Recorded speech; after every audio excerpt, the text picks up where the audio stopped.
Bon, le projet de tramway de la Ville de Québec est officiellement enterré. Si jamais on voit un tramway passer juste ici, bien, ce sera par l'entremise de la Caisse de dépôt et de placement du Québec parce que... Ça devient le projet du gouvernement mandaté par la Caisse. Et là, regardez le visage du maire de Québec, Bruno Marchand, à sa sortie de sa rencontre avec le premier ministre hier soir. Il avait la mine basse et c'est parce que le gouvernement Legault a carrément dit non à son plan B de projet de tramway. Et là, la suite des choses, bien, c'est la Caisse de dépôt qui a tout ça entre les mains parce que le gouvernement donne 6 mois pour évaluer toutes les options pour un projet de transport en commun.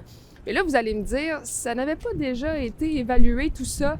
Oui. En 2011, un plan de mobilité durable a confirmé que la Ville devrait se doter d'un réseau de transport structurant dans les prochaines années. Mais voilà qu'on recommence le processus et des réactions, il y en a. Prenons palier par palier, en commençant par le gouvernement fédéral. Le ministre Jean-Yves Duclos reproche au gouvernement Legault son manque de leadership en transport collectif, parle carrément d'une tentative de sabotage à l'endroit du tramway qui risque de coûter cher à la Ville de Québec au cours des prochaines années.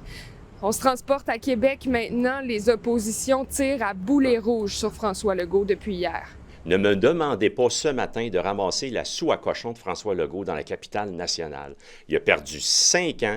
Là, on est rendu que le projet de tramway, il n'y a pas de consortium, il y a 8,4 milliards de frais. Quand François Legault promet quelque chose aux gens de Québec, qu'est-ce que ça vaut? Quand François Legault promet un projet aux gens de Québec, qu'est-ce que vaut sa parole? Et maintenant, sur la scène économique, les réactions sont assez vives aussi ce matin, Colin.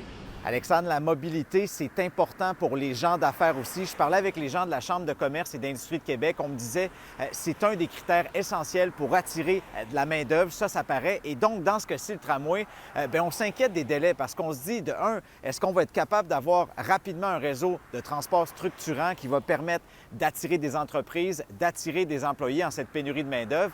Et l'autre aspect, c'est, vous savez, le fédéral le dit encore, le gouvernement fédéral, ils sont prêts à éponger une bonne partie de la facture. Ça représente des milliards de dollars.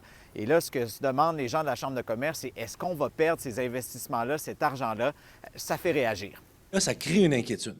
Tout le long du trajet, il y a des commerces, il y a des promoteurs immobiliers, il y a des constructions qui se préparaient. Et là, tout le monde est sur pause. Ce matin, tout le monde est sur pause avec un gros point d'interrogation.